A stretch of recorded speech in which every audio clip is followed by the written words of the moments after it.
Howdy, folks. We're back at it. New format. We are going to have my face up while I'm recording. Um, I think it will help YouTube to know that I am not a bot producing, procedurally generated content. We're actually putting in effort here. So you'll get to see how I record while I'm recording, I guess. Um, but yeah, that's it. I had a beverage. Um, I guess I left it in the other room, so I'm gonna go grab that and then we'll get into it. I'm just gonna leave this in. It's personality, folks. It's personality. I also just made a community post about fixing the audio output issues. I was only producing to one side if you're a headset listener or earbud listener. Um, so I swapped it back to mono output, and we are good to go. But yeah, I'm gonna record this one. It'll probably go up today, Wednesday. Um, and then I'll make my appeal video to YouTube and be like, please, please, I'm begging you. I'm begging you. Just a smidge of monetization. Just a tiny little bit. Especially if that will let me post longer videos. Because I would love to post just single, I would love to compress everything. Because it would make the channel look neater. If I ended up deleting all of those videos, it would delete a lot of comments and a lot of like views and watch history and whatever, but it would look so much nicer on the channel if you catch my drift. But we'll cross that bridge when we get to it. For now, go grab my drink. Don't mind the kobak, by the way. I just came from Taekwondo.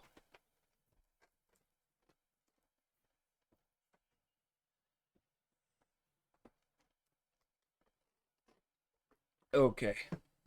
My drink! My Diet Dr. Kelp!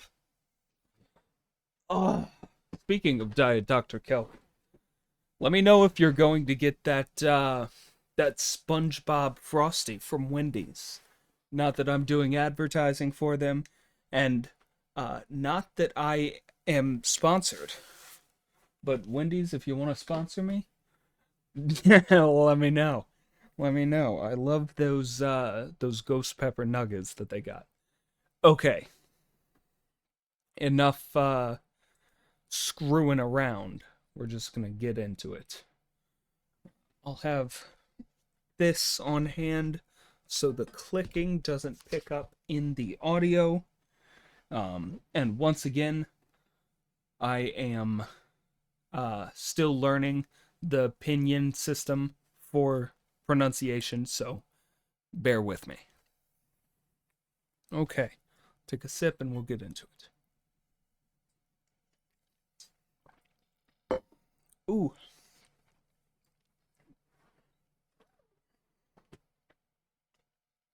Oops. Three Kingdoms, Chapter 2. Zheng Fei whips the government officer. He Jin plots to kill the eunuchs. Dong Zhuo was born in the far northwest at Lintao in Longxi. As the governor of Hedong, Dong Zhuo himself was arrogant and overbearing. But the day he had treated Liu Bei with contumely had been his last, had not Liu Bei and Guan Yu restrained their wrathful brother, Zheng Fei. Remember, he has the government commission, said Liu Bei. Who are we to judge and slay? It is bitter to take orders from such a wretch. I would rather slay him. You may stay here if you wish to, but I will seek some other place, said Zheng Fei. We are three in life and in death. There is no parting for us. We will all go hence." So spoke Liu Bei, and his brother was satisfied. Wherefore all three set out and lost no time in traveling, until they came to Zhuzhun, who received them well and accepted their aid in attacking Zhongbao. At this time, Cao Cao had joined himself to Hongfu Song, and they were trying to destroy Zhongliang, and there was a great battle at Quyong. Zhang Bao was commanding some 80,000 troops. The rebel had led his army to a strong position in the rear of the hills. An attack being decided upon, Liu Bei was the van leader. On the rebel side, a general of Zhang Bao, Gao Sheng, came out to offer battle. Liu Bei sent Zhang Fei to smite Gao Sheng. Out rode Zhang Fei at full speed, his spear ready set. After a few bouts, Zhang Fei wounded Gao Sheng, who was unhorsed. At this, Liu Bei signaled his main army to advance. Then Zhang Bao, while still mounted, loosened his hair, grasped his sword, and uttered his incantations. Thereupon began the wind to howl and the thunder to roll, while a dense black cloud from the heavens settled upon the field. And therein seemed to be horsemen and footmen innumerable, who swept to attack the imperial troops.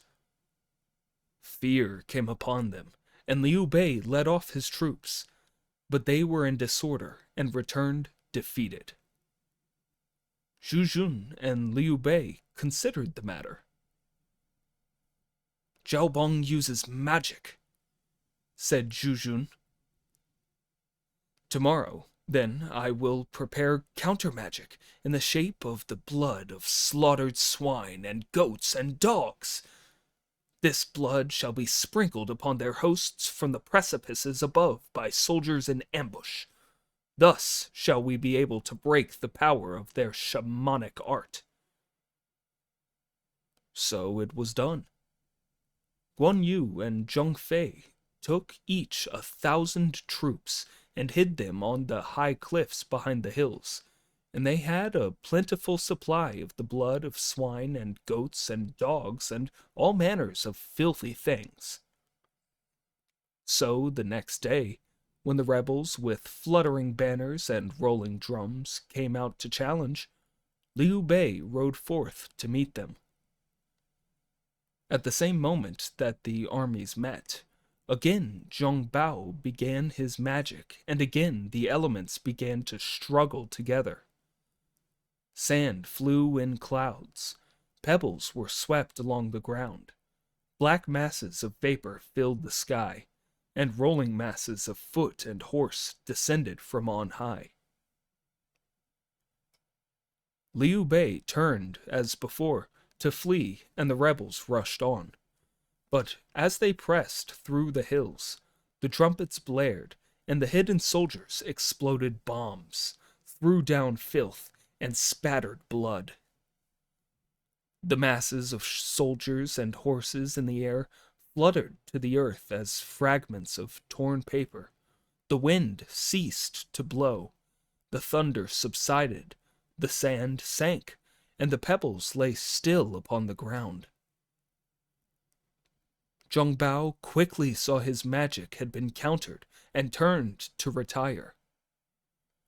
Then he was attacked on the flanks by Guan Yu and Zhang Fei, and in rear by Liu Bei and Zhu Jun. The rebels were routed. Liu Bei, seeing from afar the banner of Zhang Bao, the Lord of Earth, galloped toward it, but only succeeded in wounding Zhang Bao with an arrow in the left arm. Wounded though he was, Zhang Bao got away into the city of Yongcheng, where he fortified himself and was besieged by Zhu Jun. Scouts sent out to get news of Huang Fusong reported, Commander Huang Fusong had been very successful, and Dong Zhuo had suffered many reverses. Therefore, the court put Huang Fusong in the latter's place. Zhong Zhui had died before Huang Fusong's arrival. Zhong Liang had added his brother's army to his own, but no headway could be made against Huang Fusong, whose army gained 7 successive victories. And Zhong Liang was slain at Chuyang. Beside this, Zhong Zhui's coffin was exhumed, the corpse beheaded, and the head, after exposure, was sent to capital Luoyang. The common crowd had surrendered. For these services, Huang Fusong was promoted to General of the Flying Cavalry and the Imperial Protector of Zhizhou. Huang Fusong did not forgotten his friends.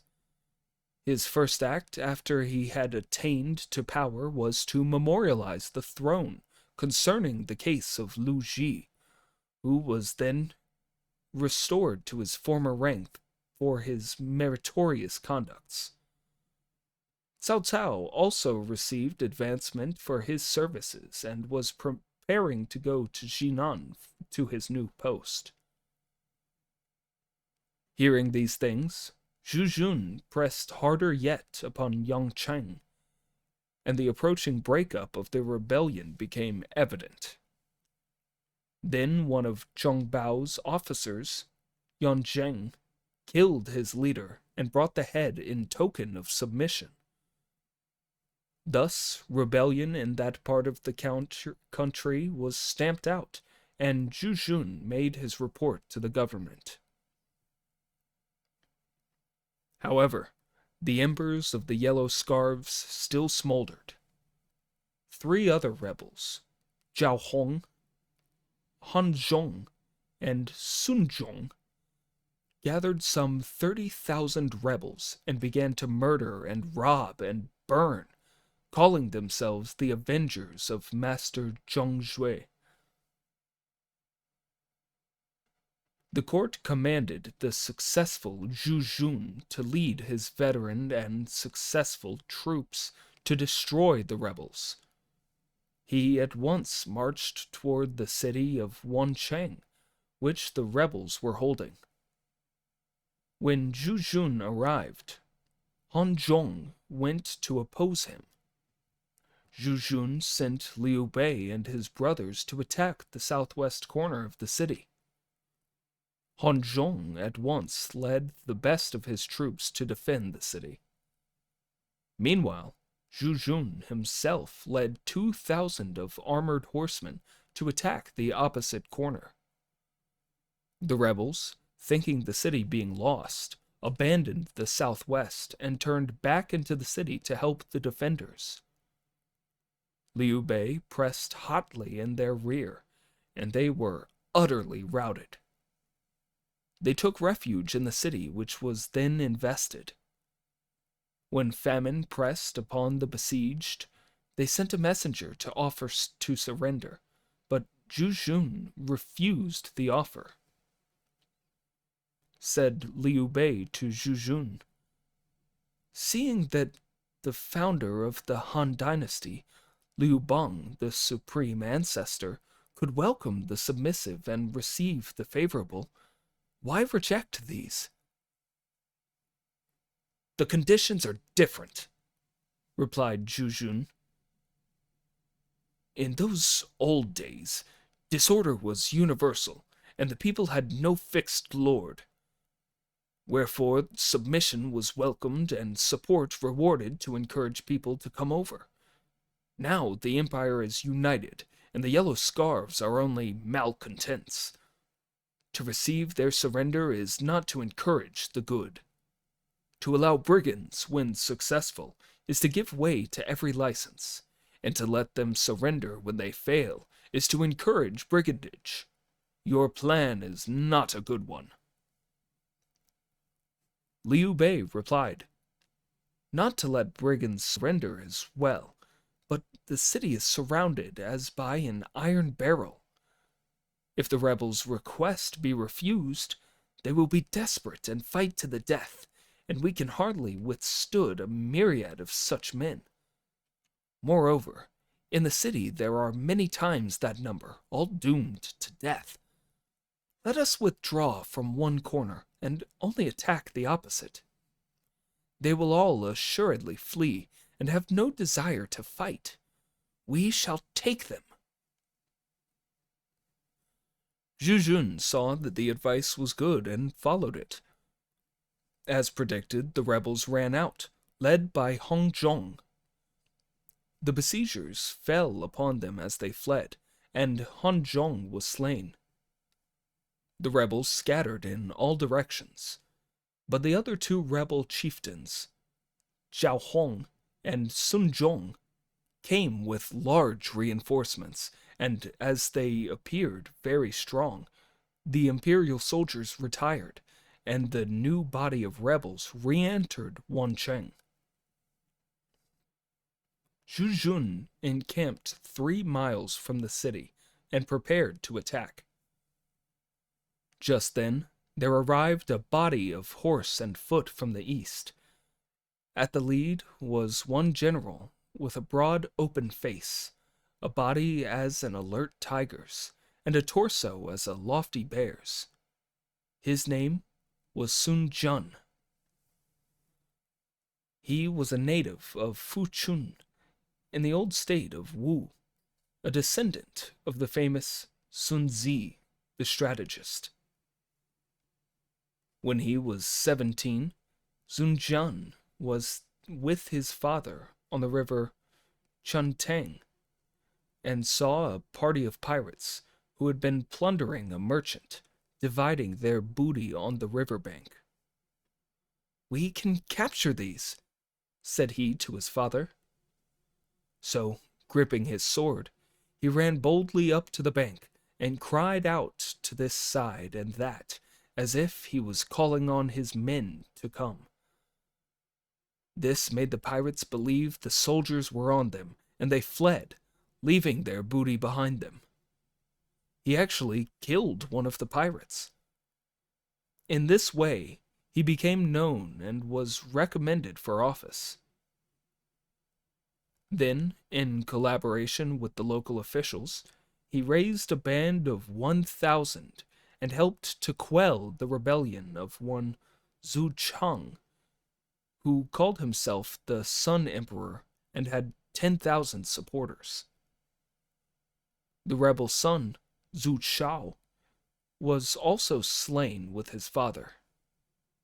For this, Sun Jun was recommended by Imperial Protector Zhang Min in a memorial to the throne, and he received further promotion to the post of magistrate of Yandu, then of Zuyi, and then of Chapi. When the Yellow Scarves Rebellion began, Sun Jun gathered together the youths of his village, some of the merchant class, got a troop of 1,500 of veteran soldiers, and took the field. Now he had reached the fighting area. Zhu Jun welcomed Sun Jun gladly and ordered him to attack the south gate of Wancheng. The north and the west gates were simultaneously attacked by Liu Bei and Zhu Jun, but the east gate was left free to give the rebels a chance of exit. Sun Jun was the first to mount the wall and cut down more than 20 rebels with his own sword.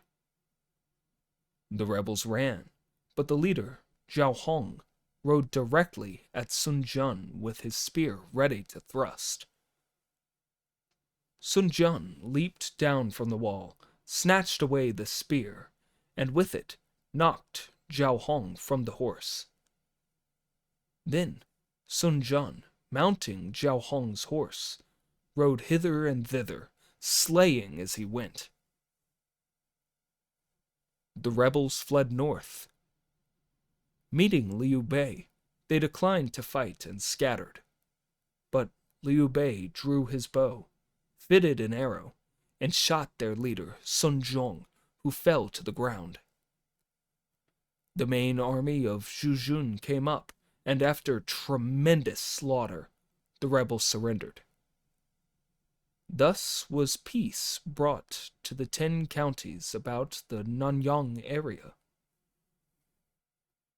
Zhu Jun returned to capital Luoyang and was promoted to the general of the flying cavalry and received the governorship of Henan. He did not forget those who had helped him to win victory. Thus he reported the merits of Liu Bei and Sun Jian to the throne. Sun Jian, having influential friends and connections to support him, quickly got an appointment to a post of commander of Changsha and went to assume the new office. But Liu Bei, in spite of Zhu Jun's memorial, waited in vain for preferment, and the 3 brothers became very sad. Walking along one day in the capital, Liu Bei met a court official, Zhang Jun, to whom he related his services and told his sorrows. Zhang Jun was much surprised at this neglect, and one day at court spoke to the emperor about it. Said he, "The Yellow Scarves rebelled because the eunuchs sold offices and bartered ranks. There was employment only for their friends, punishment only for their enemies. This led to rebellion. Wherefore it would be well to slay the 10 eunuchs and expose their heads and proclaim what had been done throughout the whole empire, then reward the worthy. Thereby the land would be wholly tranquil." But the eunuchs fiercely opposed this, and said Zhang Jun was insulting the emperor, and the emperor bade the guards thrust Zhang Jun out. However, the eunuchs took counsel together, and one said, "Surely someone who rendered some service against rebels resents being passed over." So they caused a list of unimportant people to be prepared for preferment by and by. Among them was Liu Bei, who received the post of magistrate of the county of Anzi, to which he proceeded without delay after disbanding his army and sending them home to their villages. He retained 2 dozens or so as escort. The 3 brothers reached Anji, and soon the administration of the county was so reformed and the rule so wise that in a month there was no law-breaking. The 3 brothers lived in harmony, eating at the same table and sleeping on the same couch. But when Liu Bei was in public sessions or in company of others, Guan Yu and Zheng Fei would stand in attendance, were it even a whole day. 4 months after their arrival, there came a general order for the reduction of the number of military officers holding civil posts, and Liu Bei began to fear that he would be among those thrown out. In due course, the inspecting official, Du Biao by name, arrived and was met at the boundary, but to the polite obeisance of Liu Bei, he made no return, save a wave of his whip as he sat on his horse. This made Guan Yu and Zheng Fei furious, but worse was to follow. When the inspector had arrived at his lodging, he took his seat on the dais, leaving Liu Bei standing below. After a long time, he addressed Liu Bei. Magistrate, what was your origin? Liu Bei replied, I am descended from Prince Faubus of Zhongshan. Since my first fight with the Yellow Scarves rebels at Shuo County, I have been in some 30 battles, wherein I gained some trifling merit. My reward was this office. You lie about your descent, and your statement of services is false, roared the inspector. Now the court has ordered the reduction of your sort of low-class and corrupt officials. Liu Bei muttered to himself and withdrew. On his return to the magistracy, he took counsel with his secretaries. This pompous attitude only means the inspector wants a bribe, said they. I have never wronged the people to the value of a single coin. Then where is a bribe to come from? Next day, the inspector had the minor officials before him and forced them to bear witness that their master had oppressed the people. Liu Bei, time after time, went to rebut this charge, but the doorkeepers drove him away, and he could not enter. Now Zhang Fei had been all day drowning his sorrow in wine, and had drunk far too much. Calling for his horse, he rode out past the lodging of the inspector, and at the gate he saw a small crowd of white-haired people weeping bitterly. He asked why. They said, The inspector has compelled the underlings to bear false witness against our magistrate, with the desire to injure the virtuous Liu Bei. We came to beg mercy for him, but are not permitted to enter. Moreover, we have been beaten by the doorkeepers. This provoked the irascible and half-intoxicated Zhang Fei to fury. His eyes opened wide until they became circles. He ground his teeth. In a moment, he was off his steed, had forced his way past the scared doorkeepers into the building, and was in the rear apartments. There he saw Imperial Inspector Du Biao sitting on high with the official underlings in bonds at his feet.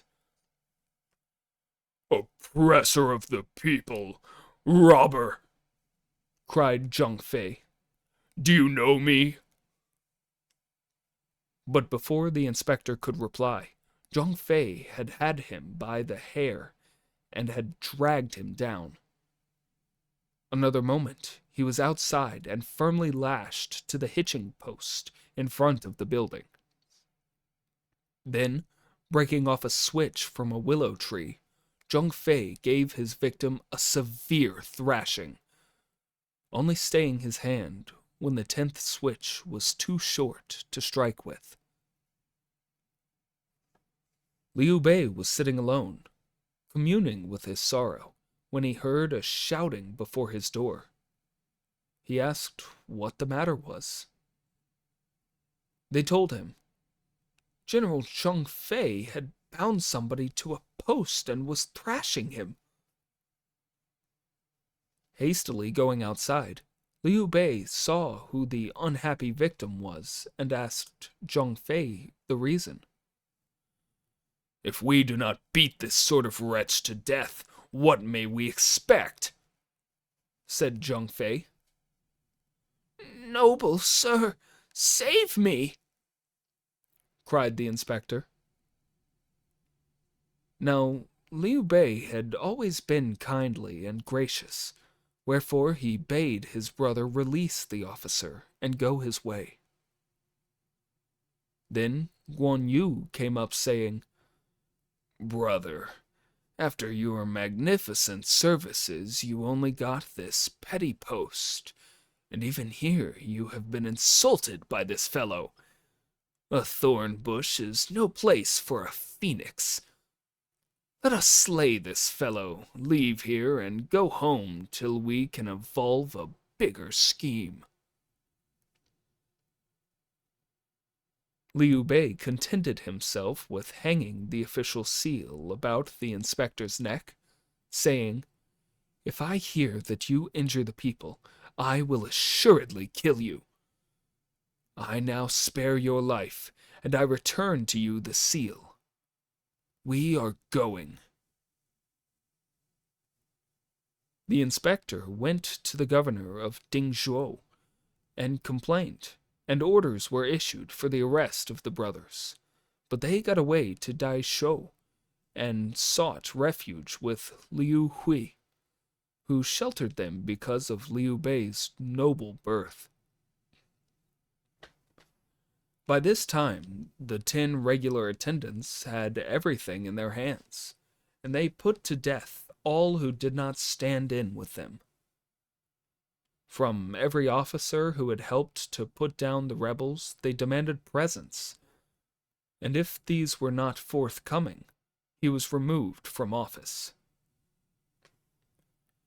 Imperial commanders Huang Fusong and Zhu Jun both fell victims to these intrigues and were deprived from offices, while on the other hand, the eunuchs received the highest honors.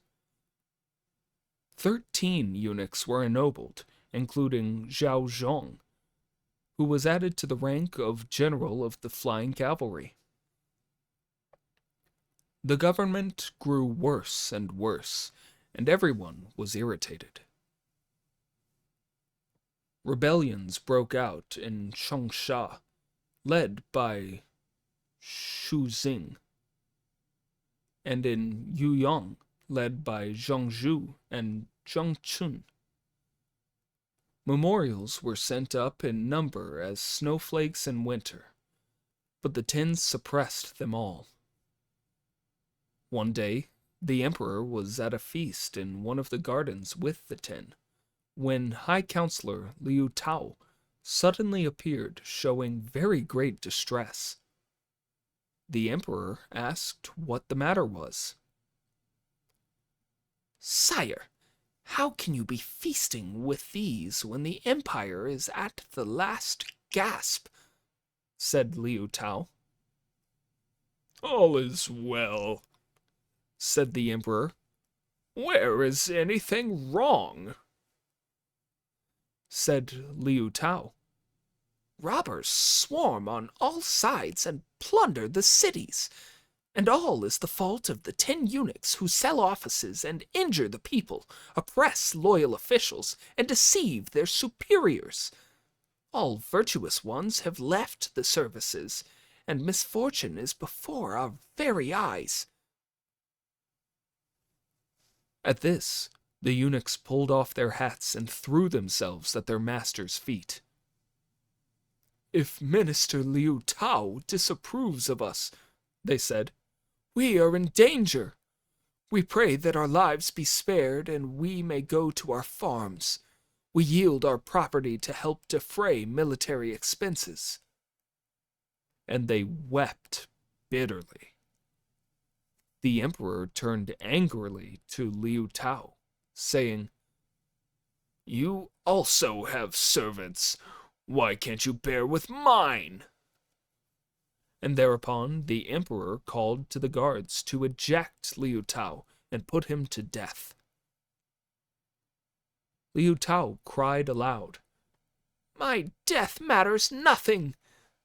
The pity is that Han Dynasty, after 4 centuries of reign, is falling fast."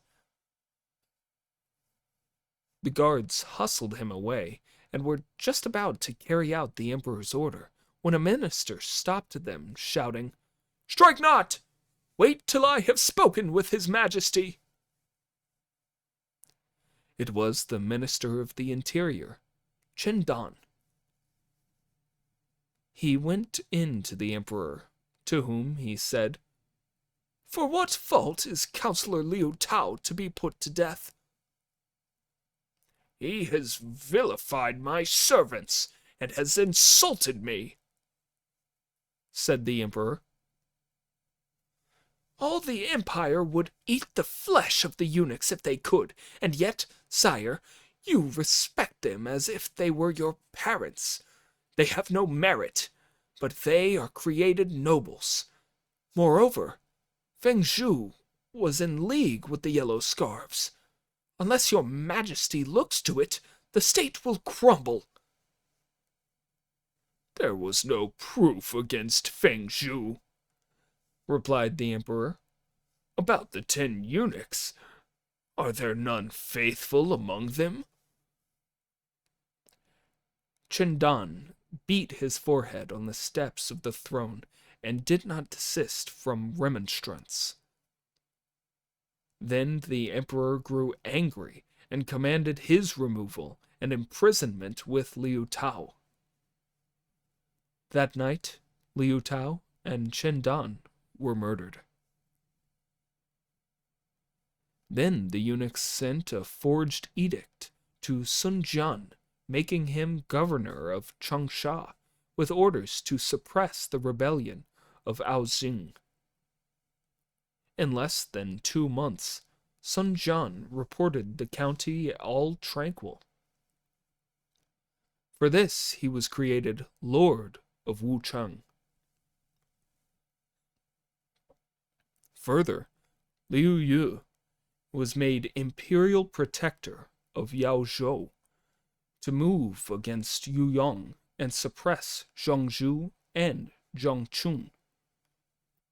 Liu Hui of Daizhou recommended Liu Bei to Liu Yu. Liu Yu welcomed Liu Bei and gave him rank of commander and sent him against the rebels. He fought with and worsted them and entirely broke their spirit.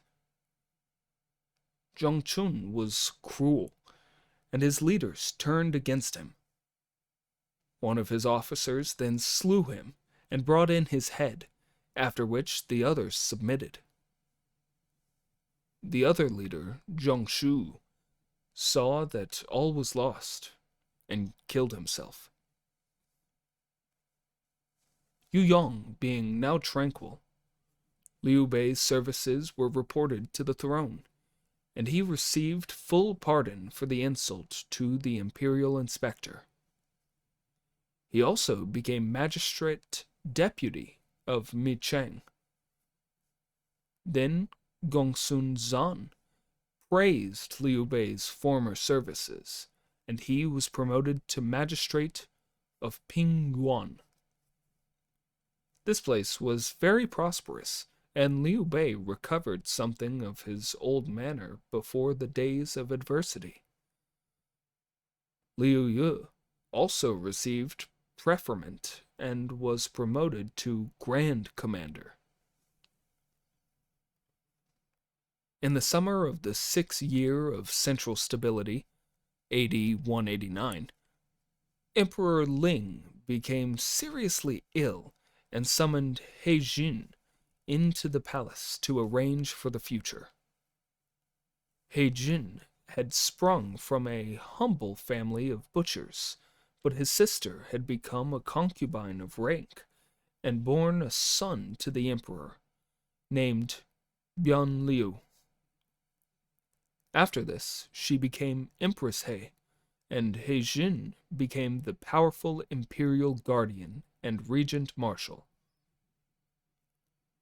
The emperor had also greatly loved a beautiful girl, Lady Wang, who had borne him a son named Liu Chan. Empress He had poisoned Lady Wang from jealousy, and the baby had been given into the care of Empress Dong, who was the mother of Emperor Ling. Lady Dong was the wife of Liu Cheng, Lord of Jedu. As time went on and the Emperor Huan had no son of his own, he adopted the son of Liu Cheng, who succeeded as the Emperor Ling. After his accession, Emperor Ling had taken his own mother into the palace to live and had conferred upon her the title of Empress Dowager.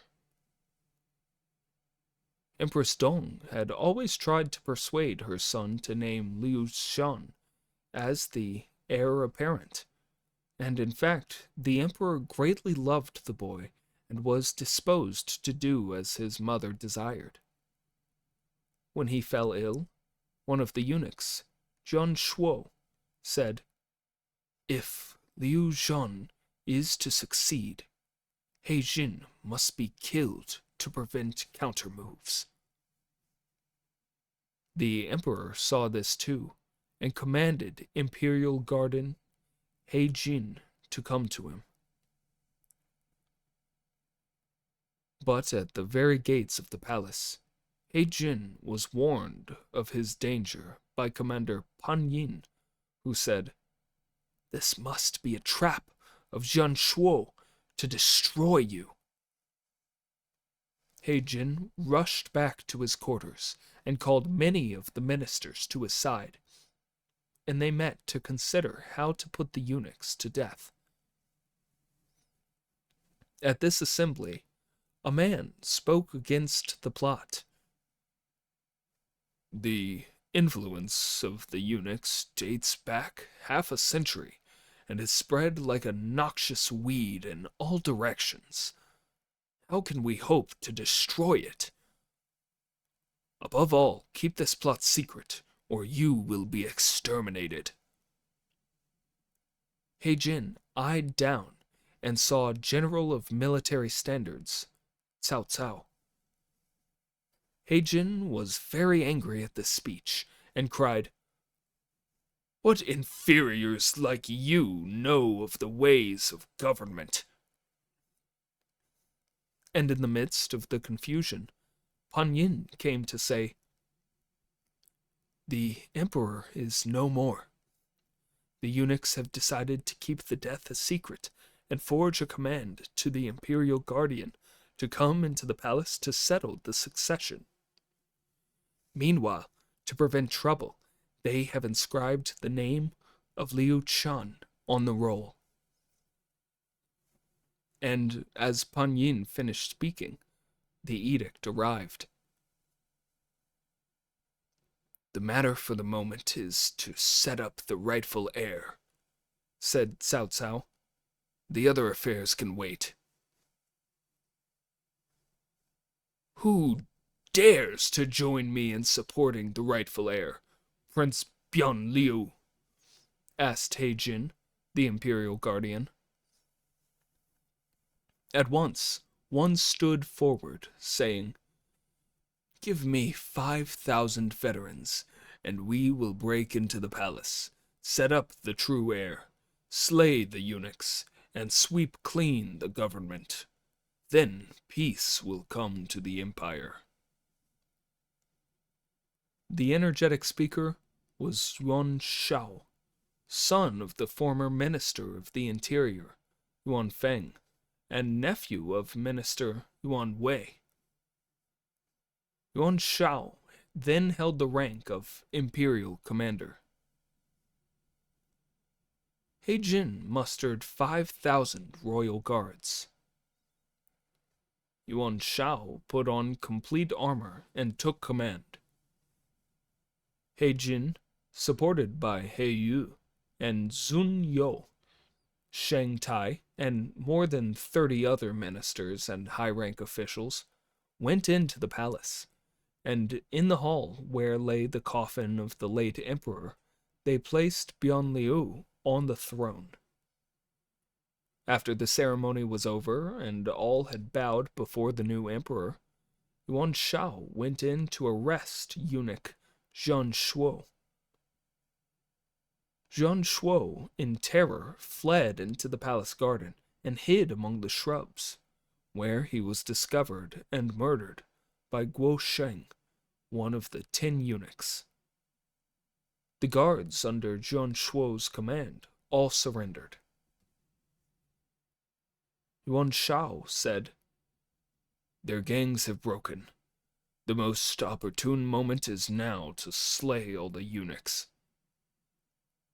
But Zhang Rong and the eunuchs of the 10 scented the danger and rushed to Empress He. They said, "The originator of the plan to injure your brother was Zhang Shuo. Only he was concerned and no other. Now the Imperial Guardian, on Yuan Shao's advice, wishes to slay every one of us. We implore your pity, oh, your majesty."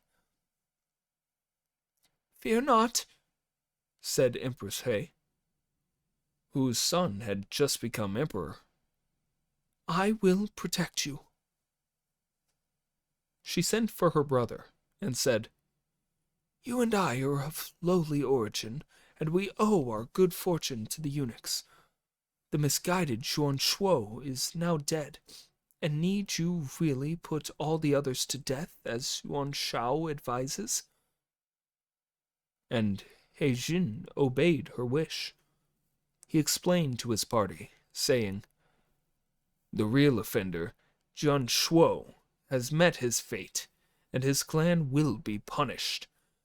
But we need not exterminate the whole party, nor injure his colleagues." "Slay them, root and branch," cried Yuan Shao, "or they will ruin you." "I have decided," said He Jin coldly. "Say no more." Within a few days, He Jin became chair of the Secretariat, and his associates received high offices. Now Empress Dong summoned the eunuch Zhang Rong and his party to a council. Said she, "It was I who first brought forward the sister of He Jin. Today her son is on the throne, and all the officials are her friends, and her influence is enormous. What can we do?" Zhang Rong replied, "Your Highness should administer the state from behind the veil. Create the late Emperor's son, Liu Zhan, a prince. Give your brother, the imperial uncle Dong Chong, a high rank, and place him over the army, and use us. That will do it." Empress Dong approved. Next day she held a court and issued an edict in the sense proposed. She made Liu Chun Prince of Qin Liu, and Dong Chong General of the Flying Cavalry, and she allowed the eunuchs again to participate state affairs. When Empress He saw this, she prepared a banquet to which she invited her rival, Empress Dong. In the middle of the feast, when all were well warmed with wine, Empress He rose and offered a cup to her guest, saying, "It is not fitting that we two should meddle in state affairs. In the beginning of the Han Dynasty, when Empress Lu laid hands upon the government, all her clans were put to death. We ought to remain content, immured in our palaces, and leave state affairs to the state officials.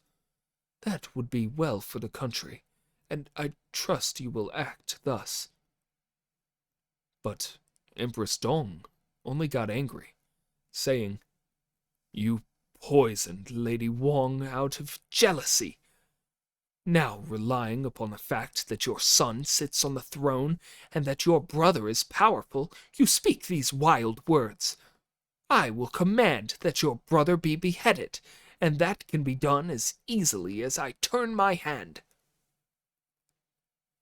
Empress He, in her turn, waxed wroth, and said, "I tried to persuade you with fair words. Why get so angry?" "You low-born daughter of a butcher, what do you know of offices?" cried Empress Dong, and the quarrel waxed hot. The eunuchs persuaded the ladies to retire, but in the night Empress He summoned her brother into the palace and told him what had occurred. He went out and took counsel with the principal officers of state, Next morning, a court was held, and a memorial was presented, saying, Empress Dong, being the foster mother of Liu Chun, Prince of Qin Liu, a regional prince, only a collateral, cannot properly occupy any part of the palace. She is to be removed into her original fief of Heijian and is to depart immediately. and while they sent an escort to remove Empress Dong, a strong guard was placed about the imperial Uncle Dong Chong's dwelling. They took away his seal of office, and he, knowing this was the end, killed himself in his private apartments. His dependents, who wailed his death, were driven off by the guards.